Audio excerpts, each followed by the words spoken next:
The Park Sprint Stakes is ungraded for 100,000. It's the 14th and last race on the Saturday card at Parx, and it is the anchor to the Philly Big Five. It's run at 6.5 furlongs for 4-year-olds and up, and this is a pretty interesting field. Super Chow was a sprinter of note at 3 and has pretty much continued on at 4. We've also got 90% Maddie, who's a really nice hard knocker from local horse. We've got Recruiter, one who is on the improve. Twisted Ride, who has dabbled in graded stakes and is another really hard knocker.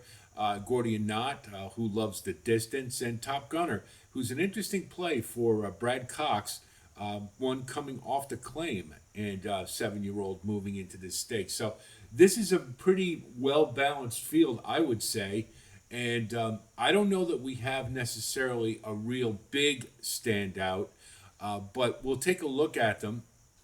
Of the early runners, Twisted Ride is one who's been in 2 grade ones in a row, and I love this horse. I unabashedly love him. He tries hard every single time. He's getting some major league class relief here, and the only worry I might have is that running in 2 grade ones in a row might take a little bit out of him. But I think he fits very well here. And what I like about him more than anything else is that he's able to run effectively with faster fractions than the other two. And so that to me is a really good sign, and that should keep him in the race, even if Super Chow gets the lead. I think Twisted Ride can stick in there. Doesn't need the lead, can rate. And I think at 5-1, you're getting some really nice value on what is a really nice horse. So a Twisted Ride, I think, is a definite use.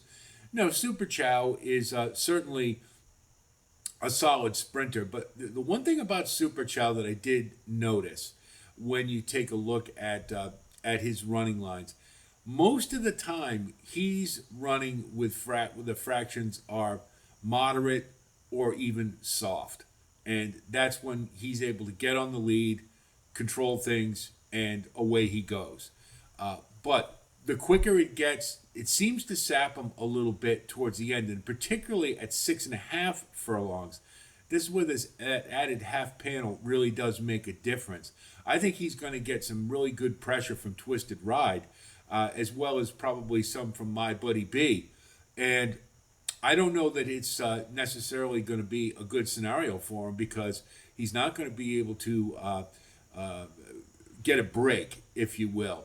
And so, well, I think Super Chow certainly fits in here, and he's a nice horse without a doubt. I like others a little better here for that reason. Just to mention, My Buddy B is coming off a nice win in the state rep, and he looked awful good there. Recruiter pushed him all the way and could not get by him.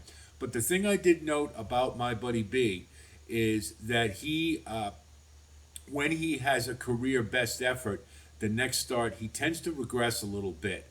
And this wasn't a career best, but it's one of his best. And if you follow the pattern, it looks like he probably is going to regress a little bit. And, and watching that race, the state rep, he ran awful big in that spot. So this is a step up in class, I think, with the presence of Twisted Ride, Recruiter, and Gordian Knot. So I'm not I'm not confident that he's going to be able to repeat and run back to that, particularly with the added early pace in the race. So I'll pass on My Buddy B. Veason's pace dependent. Might get some here, might not, but I just like others better, really, more than anything else. I think that's that's what I can say about him. DePaul is a field horse, not good enough. Recruiter is, to me, very interesting, and I like here, and this is my selection. I think this is a race that screams value, that you have to find it. Recruiter is a horse who has definitely been steadily improving throughout his career, and what I really like in his last 3 starts, his late fraction is getting better with every start while not compromising his early pace. And that, to me, is a horse on the improve. And granted, last time My Buddy B was better, without a doubt. But again, I think My Buddy B is subject to regression here. And Recruiter, to me, is liable to take a move forward. Looks pretty good for that. And that's what I'm looking for here. And so I like Recruiter in this spot. Gordian Knot, this is his distance. He loves it. Um, Everything points to him running a good race. His last was a solid effort. I wouldn't say it was spectacular, but it was solid. And you can't knock him the way he's going right now, and particularly in a scenario that's favorable to him. So Gordian Knot to me is very logical. I do wonder whether or not he can quite get it the top end to take this field down, and I think he's probably more likely a candidate for under. But if the pace gets a little hot, that would certainly be more favorable for Gordian Knot. So that's a horse you definitely want to use. Now, Top Gunner, I can go either way with. Of course, it's Brad Cox. It's Flavian Pratt. Brad Cox is 35% first off the claim. But this is a 7-year-old horse, and he's been claimed for 35,000. He's been claimed for 62.5, and yeah, I kind of wonder if he's able to bring it when he's stepping up in class. I just have some major questions, particularly at the 11 hole, and particularly at 4-1. I just think he's an underlay. I think he can factor in this race. Certainly not going to doubt Flavian Pratt or Brad Cox. You know Pratt's going to give him the ride that he needs, and his tab looks like, yeah, he's ready to roll without a doubt. I think his last work he had was 6th out of 162. I'm just wondering that I think the post really is going to hurt his chances here. He doesn't run up near the lead, so that's certainly helpful. And if he can work out a trip, he can definitely factor in this race.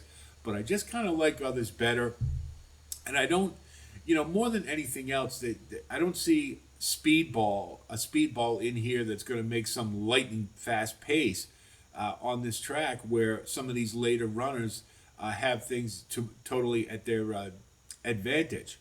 So that's kind of why I'm throwing out 90% Matty. I didn't like the last race that he had. He's a nice horse. I like 90% Matty, but sprint closer, obviously he's up against it when there's no pace. I think he can probably run better than he did last time. This is a fairly consistent horse, but I just don't think the scenario it works in his favor. And at 6-1, I think that's a little short for me. However, he does have a use in this race, and you'll see when we look at our wagering strategy here.